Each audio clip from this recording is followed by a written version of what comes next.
사울은 다윗을 죽이고자 하는 그 마음을 버리지 못합니다. 다윗이 사울에게 충성하고 사울을 해하지 않았음에도 불구하고 사울은 다윗을 계속해서 경계하고 다윗에 대해서 질투하고 시기하여서 그를 죽이려고 합니다. 사울은 요나단에게 19장 6절에 기록된 것과 같이 여호와의 살아계심을 두고 맹세하여 다윗을 죽이지 않겠다고 약속하였지만 그의 다짐은 무색할 정도로 다윗을 죽이고자 하는 사울의 이 의지는 꺾이지 않습니다. 그래서 계속해서 다윗을 죽이려고 하는데 이 사울이 다윗을 죽이려고 하는 원인에 대해서 성경은 뭐라고 기록하냐면 그에게 악령이 임했기 때문이라고 이야기합니다. 그래서 오늘 본문도 사울은 악령으로 인해서 다윗을 죽이려고 하는데 다 같이 9절 10절 말씀 한번 봉독해 봅니다. 시작. 사울이 손에 단창을 가지고 그의 집에 앉았을 때에 여호와께서 부리시는 악령이 사울에게 접하였으므로 다윗이 손으로 수금을 탈 때에 사울이 단창으로 다윗을 벽에 박으려 하였으나 그는 사울의 앞을 피하고 사울의 창은 벽에 박힌지라 다윗이 그 밤에 도피하매. 오늘 본문에서도 여호와께서 부리시는 악령이 사울에게 임하였을 때에 그가 자기 손에 있는 단창으로 다윗을 벽에 박으려 합니다. 그런데 오늘 말씀에 보면 이전과 같이 그에게 악령이 임했을 때 다윗은요 수금을 탑니다. 근데 우리가 이전 본문에서도 살펴봤지만 첫 번째에는 다윗이 수금을 탈 때에 그가 호전되었지만 그 이후에는 어땠습니까?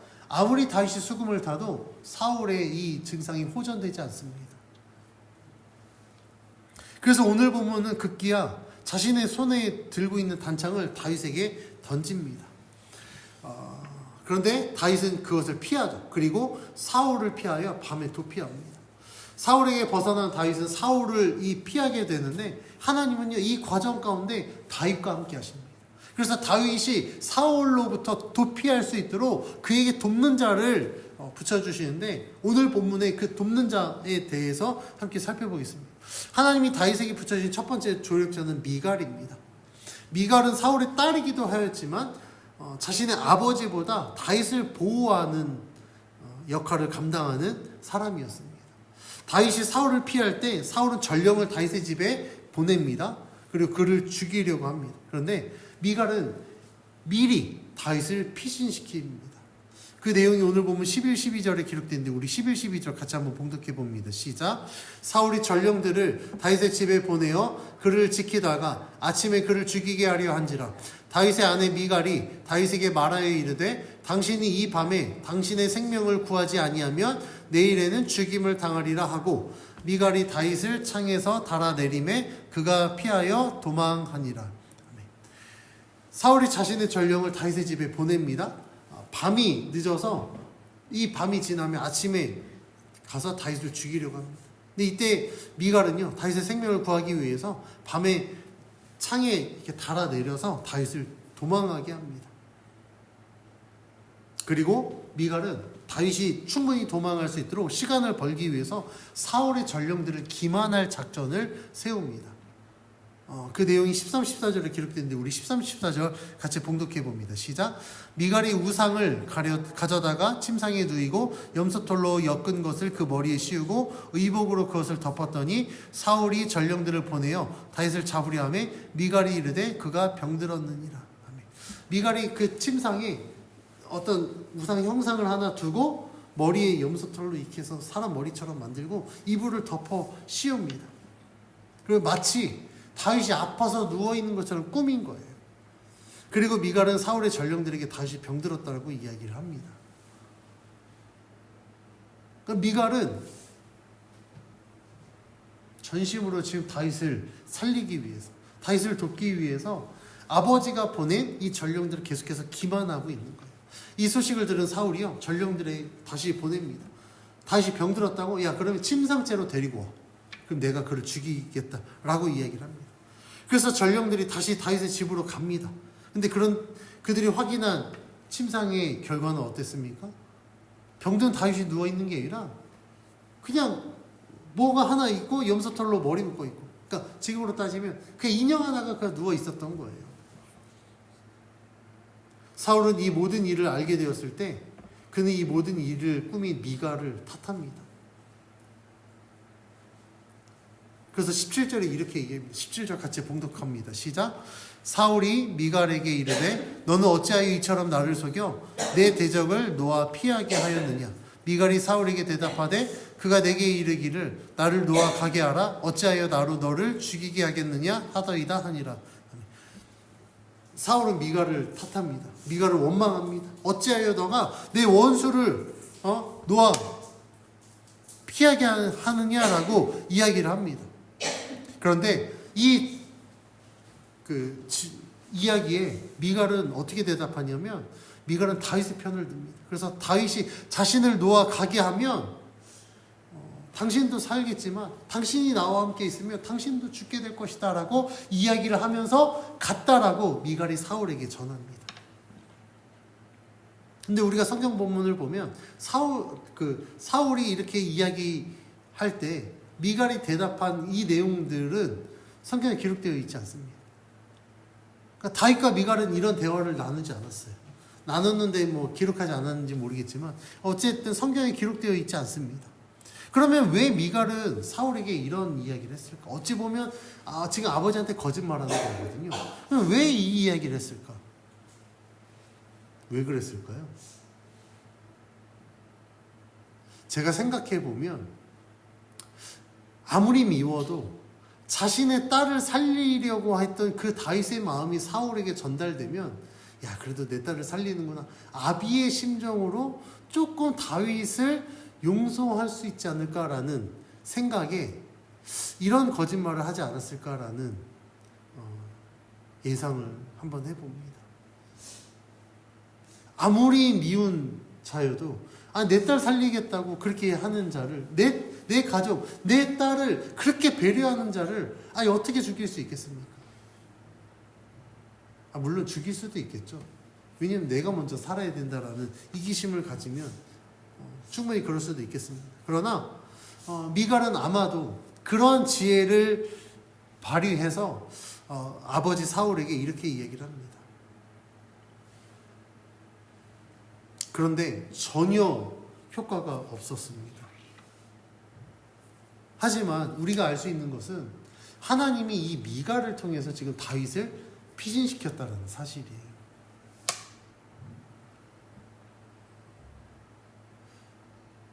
하나님이요 미갈에게 지혜를 주셔서 지금 다윗의 이 도피가 굉장히 정당했다라는 것을 더 강조하게 하셨습니다. 다윗이 이제 미갈이 그 창에 내려서 이제 도망합니다. 그가 어디로 가냐면 다윗은 사무엘에게 갑니다. 다윗의 도피를 돕는 두 번째 조력자는 이 사무엘입니다. 다윗이 사울을 피하여 라마로 가서 사무엘을 만났을 때 사울이 자기에게 행한 모든 일을 다 이야기합니다. 그리고 사무엘은 다윗을 받아들여 나요스로 가서 살게 합니다. 사무엘이 이 다윗을 도와주는 확실한 조력자의 역할을 감당하는데 그 이유는 사무엘이 은퇴하였지만 여전히 사무엘은 이스라엘의 선지자고 이스라엘의 원로였고 하나님의 말씀을 대변하는 자였습니다. 이 또한 사무엘과 다윗은 굉장히 특별한 관계입니다. 하나님이 이 사울의 시대를 끝내고 새로운 왕을 세우려고 할 때 사무엘에게 그 하나님의 계획을 직접 말씀하셨고 직접 이새의 집으로 가서 다윗을 찾아 다윗의 머리에 기름을 붓게 하셨습니다. 그러니까 이 사무엘과 다윗은요 굉장히 특별한 관계인 거예요. 이 관계 안에 있기 때문에 사무엘은요 이 다윗의 지금 어려움을 간과할 수 없었습니다.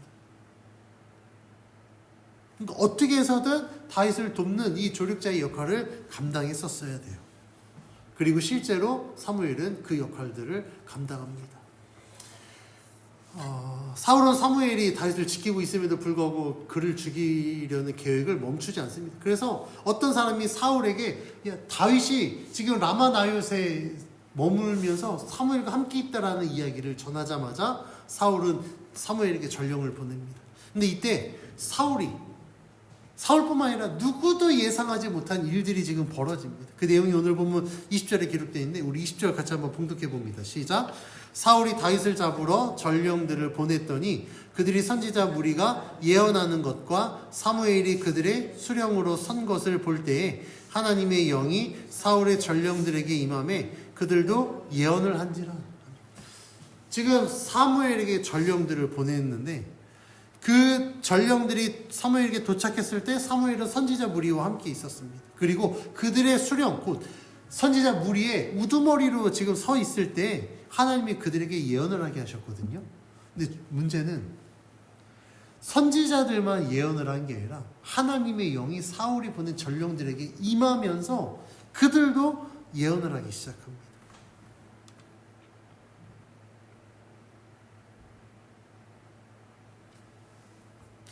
아마 오늘 본문에 기록되어 있지는 않았지만 사무엘이 선지자로서 다윗과 함께 있을 때 다윗을 굉장히 많이 위로했을 거예요. 그러니까 사무엘이 지금 사울이 너를 죽이려 하고 지금 너가 사울을 피해서 너희 집에서 떠나서 지금 라마나요에 나와 함께 있으나 걱정하지 말고 염려하지 마라. 왜냐하면 하나님이 너를 택하셨고 하나님이 너에게 기름 부으셨다. 하나님은 반드시 너를 보호하시고 너와 함께 하실 것이다 라고 사무엘이 다윗에게 이야기하지 않았을까요? 그 이야기를 들은 다윗은 뭐 순간적으로는 자신이 지금 받고 있는 위협 때문에 두려워할 수도 있습니다. 낭망할 수도 있고 어찌 보면 하나님을 원망할 수도 있어요. 그런데 이 사무엘과 함께하는 그 시간 가운데 사무엘을 통하여서 들은 하나님의 계획하심과 인도하심과 보호하심을 통하여 다윗은 아마 굉장한 마음의 위로를 얻었을 것이고 믿음으로 다짐하는 그런 시간이 되었을 겁니다.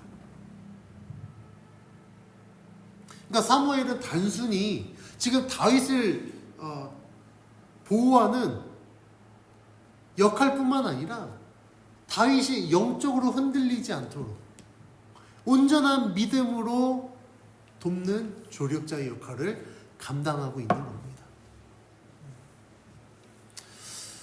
사무엘처럼 이런 영적인 조력자가 있다는 것 우리들의 삶과 신앙에 굉장한 도움이 됩니다. 왜냐하면 아무리 믿음이 좋다고 해도요 다윗처럼 자신의 생명이 위협을 받는 이 순간들이 오면 믿음 지키는 거 절대 쉽지 않을 겁니다.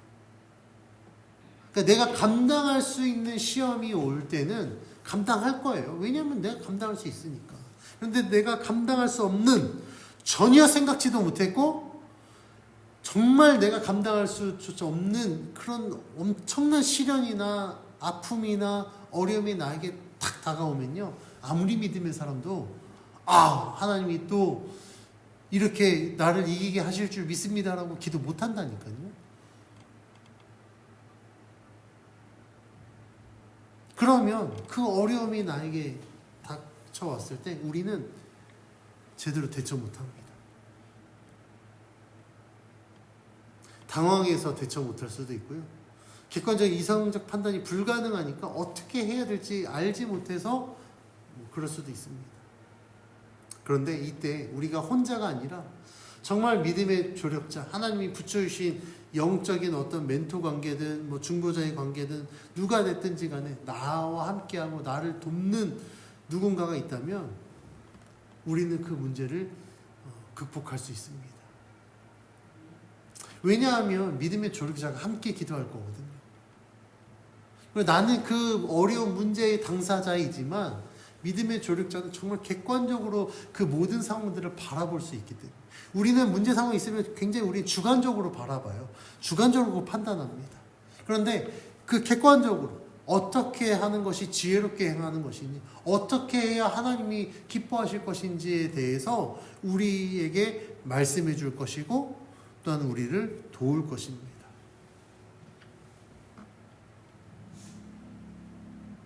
그럼 나 혼자 하는 게 아닙니까?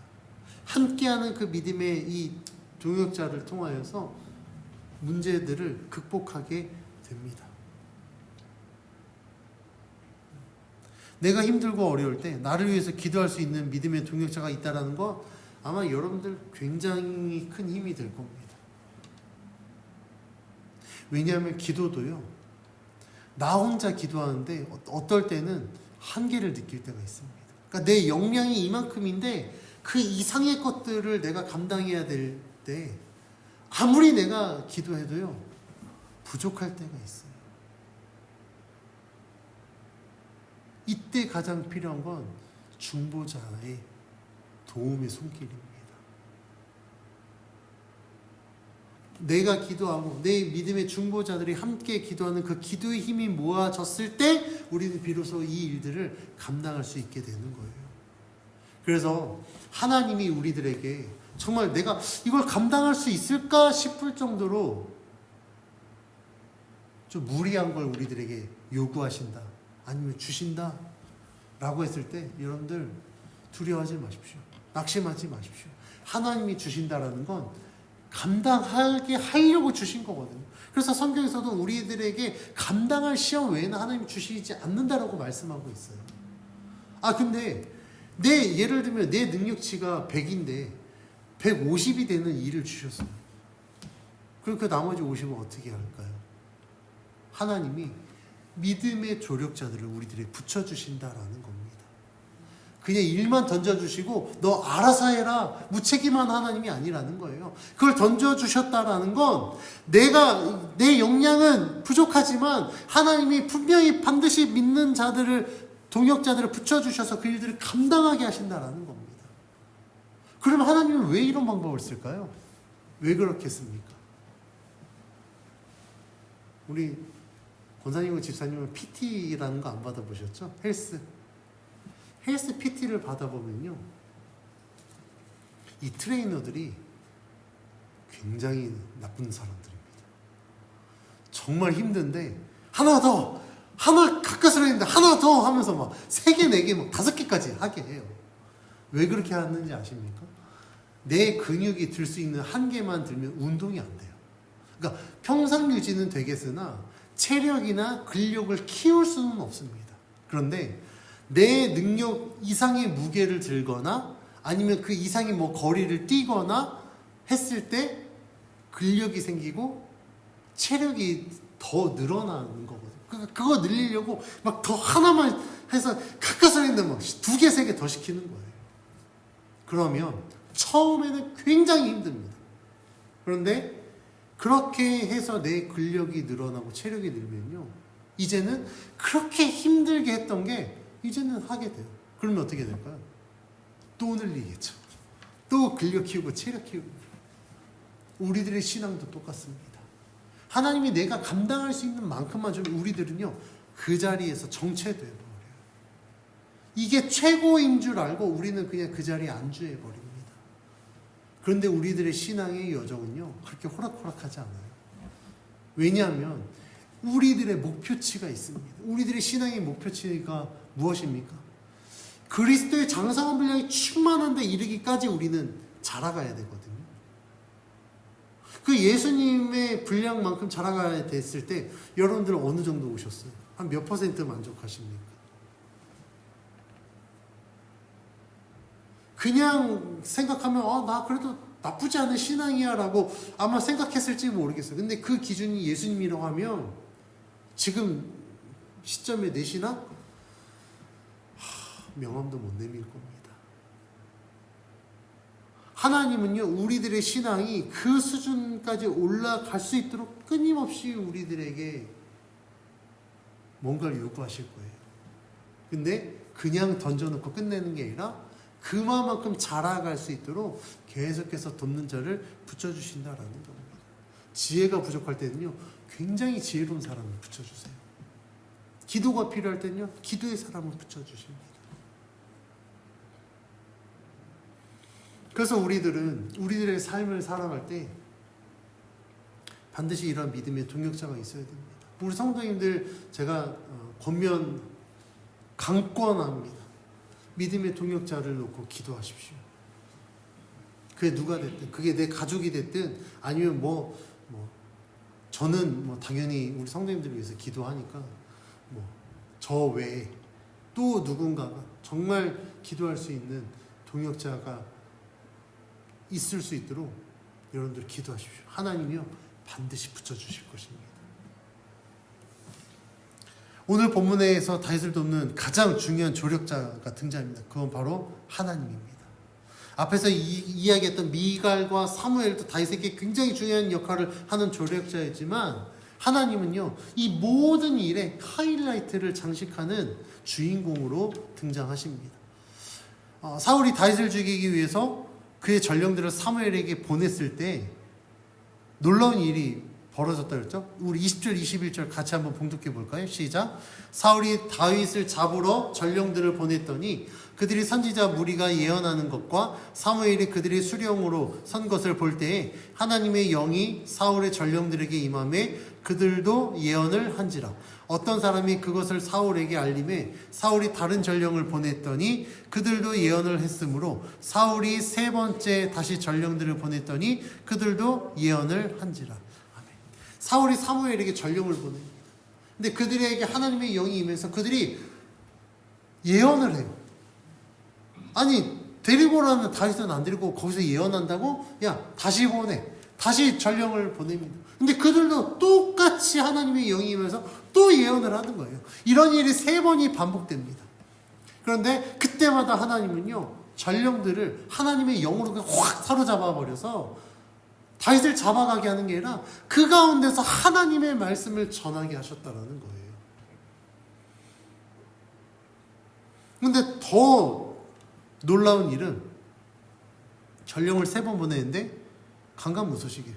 거기서 예언하고 있고 자기가 원하는 대로 하지 않으니까 사울이 직접 라마로 갑니다. 사울이 라마 나에서 도착했을 때 하나님의 영이 사울에게도 임하거든요. 사울이 예언을 합니다.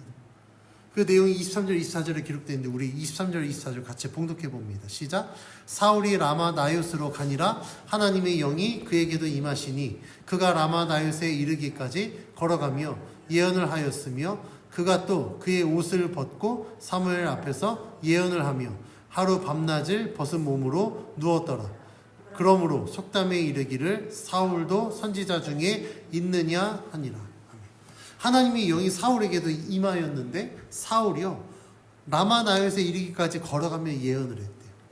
근데 24절 말씀해 보니까 심지어 옷을 벗고 사무엘 앞에서 예언을 하는데 하루 밤낮을 벗은 몸으로 누워 있었다라고 기록하고 있습니다. 이게 의미하는 건 무엇이냐면 사울이 지금 왕이잖아요. 왕이면 굉장한 권력을 갖고 있는 자거든요. 근데 그 권력을 갖고 있는 자라고 할지라도 하나님 앞에서는 아무것도 아니라는 거예요. 하나님의 영이 임했더니 예언을 하는데 하루 밤낮을 그러니까 하루 종일 벗은 몸으로 누워만 있었다라는 거예요. 하나님이 사울의 모든 권력들을 그냥 무력화시키고 하나님 앞에서 그냥 정말 옷을 벗고 누워 있을 수밖에 없는 그런 연약한 존재로 하나님이 굴복시키셨다라는 것을 의미합니다.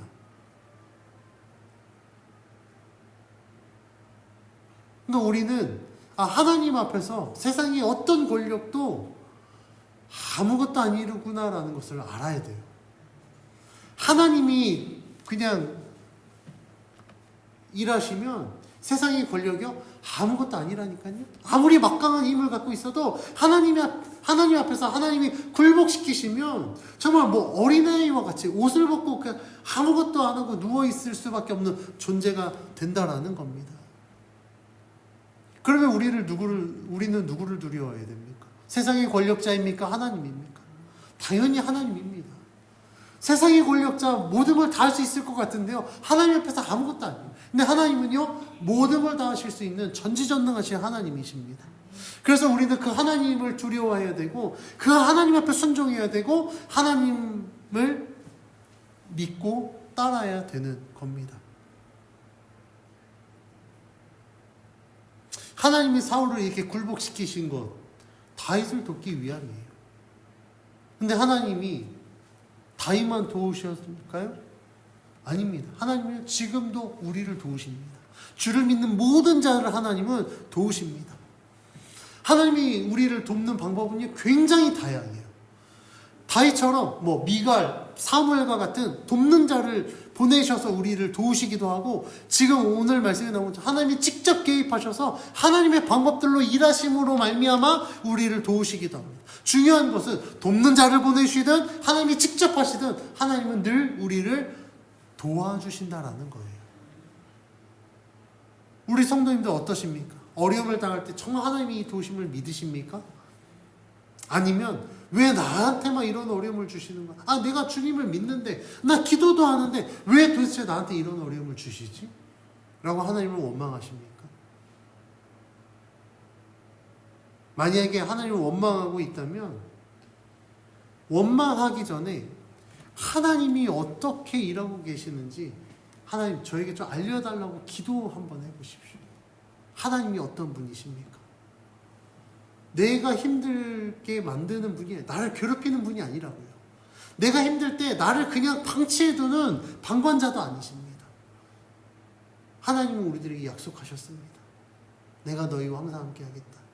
그 임마누엘이 하나님이 지금 우리와 함께하고 있습니다. 하나님은요, 단 한순간도 우리를 떠나지 않으세요. 내가 하나님을 외면하지 않는 한 하나님은 우리를 떠나지 않습니다.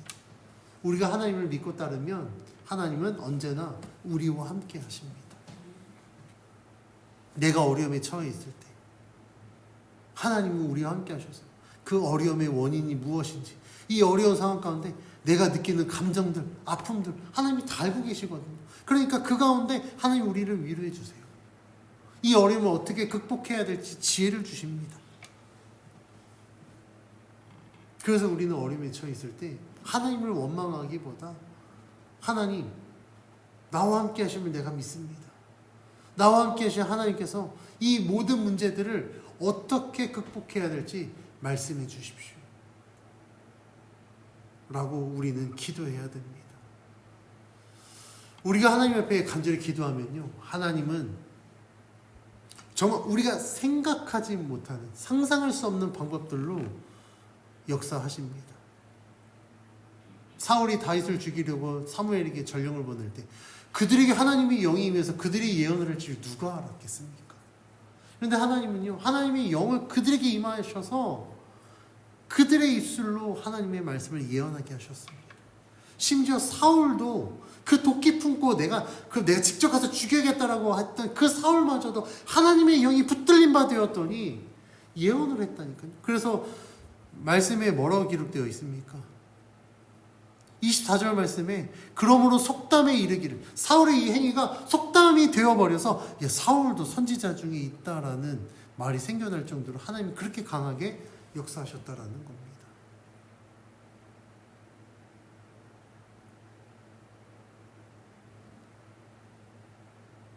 하나님은요, 우리가 생각하지 않는 방법들로 정말 놀라운 하나님의 그 능력으로 역사하시기 때문에 우리가 기도해야 되는 겁니다. 그래서 하나님 앞에 기도해야 되는 거예요. 왜냐하면 내가 예상하고 내가 계획한 대로 일하시면 하나님이 될 수 없습니다. 왜냐하면 내 생각, 우리들의 생각 안에 머무시는 분이잖아요. 그 안에서만 일하는 분이잖아요. 그게 어떻게 하나님이 될 수 있겠습니까? 이 세상의 유한한, 이 불안정함 속에서만 일한다? 그건 전능자가 될 수 없습니다. 근데 하나님이 하나님 되실 수 있는 이유는, 하나님은요, 우리들의 이 모든 생각과 가치관을 뛰어넘어서 정말 하나님의 방법으로 일하시는 분이시거든요. 그러니까 우리가 할 수 없는 일들이 하나님의 능력으로 일어나게 되는 거예요. 그래서 우리는 하나님을 믿는 겁니다. 하나님께 맡겨드리는 거예요. 우리가 하나님 앞에 맡겨드릴 때 우리가 범하는 실수는 뭐냐면, 내가 대본을 다 쓰는 거예요. 내가 가서 하나님 이렇게 역사하시면 내가 이렇게 될 거니까 이렇게 됩니다. 이렇게 하겠습니다. 그건 그 노래의 가사처럼 그건 네 생각이고, 하나님은요 그렇게 일하지 않으세요. 그러면 어떻게 해야 됩니까? 사무엘이, 하나님이 처음 부르셨을 때 사무엘이 대답한 게 있습니다. 엘리가 사무엘에게 말하죠. 또다시 너를 부르는 음성이 있으면 주여 말씀하소서, 주의 종이 듣겠나이다. 우리가 하나님 앞에 섰을 때 우리가 이러한 마음가짐으로 있어야 됩니다. 내가 원하는 걸 막 써서 하나님 이렇게 할 테니까 이렇게 이뤄주시고 이렇게 역사해 주세요라고 내가 대본을 다 쓰고 하나님 앞에 하는 게 아니라 우리는 백지장을 그냥 주님 앞에 드리는 거예요. 그리고 주님 여기다 말씀해 주세요. 주님이 말씀한 대로 내가 듣겠습니다. 주님이 행하시는 대로 내가 순종하겠습니다. 주님 앞에 그렇게 맡겨드려야 됩니다. 그런데 이렇게 하는 게 사실 쉽지 않아요. 주님 앞에 정말 백지장 드리는 거 쉽지 않습니다. 근데 그렇게 해야 됩니다. 그래야만 하나님이 일하실 수 있어요. 하나님의 방법대로. 다윗이 만약에 도주 계획을 자기가 세워서 이렇게 하고 이렇게 할 테니 하나님 내가 사무엘에게 가면 사무엘이 나를 받아들이게 해주시고 뭐하게 해주시고 그렇게 기도해서 도피했다고 한다면 됐을까요? 이렇게 완벽하게 안 됐을 겁니다. 그런데 다윗은요 그렇게 자신이 계획하지 않았어요. 하나님이 인도하신 대로 갔습니다. 그랬더니 하나님은 가장 완전한 조력자가 되어주셔서 하나님의 뜻 가운데 하나님의 방법들로 그 모든 일들을 이루신 겁니다. 우리들에게도 이러한 믿음이 필요합니다. 하나님은요, 하나님이 보시기에 바르게 행하는 자, 믿음으로 순종하며 하나님을 따르는 자에게 반드시 하나님의 은혜로 채워주십니다. 물론 하나님을 향한 믿음 때문에 여러 가지 어려움을 당할 수 있어요. 그로 인해 고민하고 염려할 수 있습니다. 하지만 우리의 모든 것을 하나님 앞에 맡겨드리면 하나님은 하나님의 방법들로 해결해 주십니다.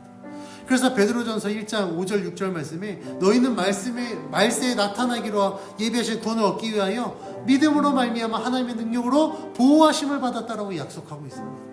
그러므로 너희가 이제 여러 가지 시험으로 인해서 어려움들로 인해서 그 고난으로 인해서 잠깐 근심하게 되지 않을 수 없으나 오히려 크게 기뻐한다라고 말씀해요. 왜요? 우리가 그 믿음 때문에 고난을 당하고 믿음 때문에 어려움을 겪지만 하나님이 내 이 믿음 때문에 겪는 이 어려움 가운데 하나님이 역사하시면 그것은 은혜가 되거든요. 하나님의 능력이 됩니다. 그리고 5절 말씀에 약속하신 것처럼 우리의 믿음으로 말미암아 하나님의 능력으로 우리가 보호하심을 받는 존재가 되기 때문에 그렇습니다. 하나님은 우리를 보호하십니다. 하나님 우리와 함께 하십니다. 우리를 그 어려운 가운데 그냥 놔두지 않습니다. 그래서 우리는 그 하나님을 온전히 믿어야 됩니다. 우리는 삶의 문제를 만났을 때 당장은 당황해야 할 수 있습니다. 너무 힘든 문제를 만나면 하나님을 원망할 수도 있습니다. 하지만 우리가 반드시 기억해야 할 진리가 있습니다. 하나님을 믿는 자에게는 하나님이 언제나 함께 하신다라는 사실입니다. 하나님 우리들의 삶의 문제를 해결해 주시기 위해서 지금도 우리를 위하여 일하고 계십니다. 돕는 자를 보내시기도 하고 하나님이 직접 개입하셔서 우리의 모든 삶의 문제들을 해결해 주십니다.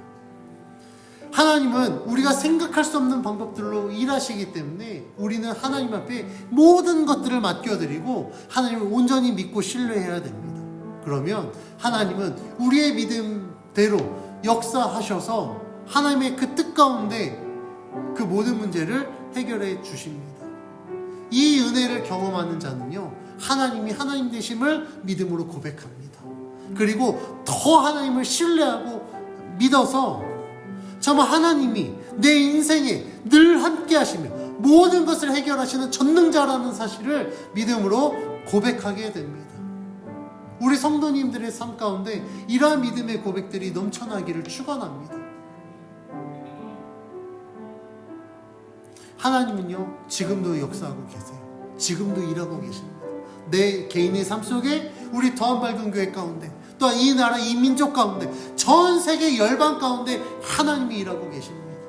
혹자는 아니 그런데 왜 지금 우리가 이런 어려움을 겪습니까? 전 세계적으로 이런 경제적인 어려움이 있고 우리나라는 이 정치적으로 굉장히 혼란스럽고 내 삶은 너무나도 어려운데 도대체 하나님 살아계십니까? 라고 물어보는 사람이 있을지 모르겠어요. 그런데 하나님은요 지금도 일하고 계십니다.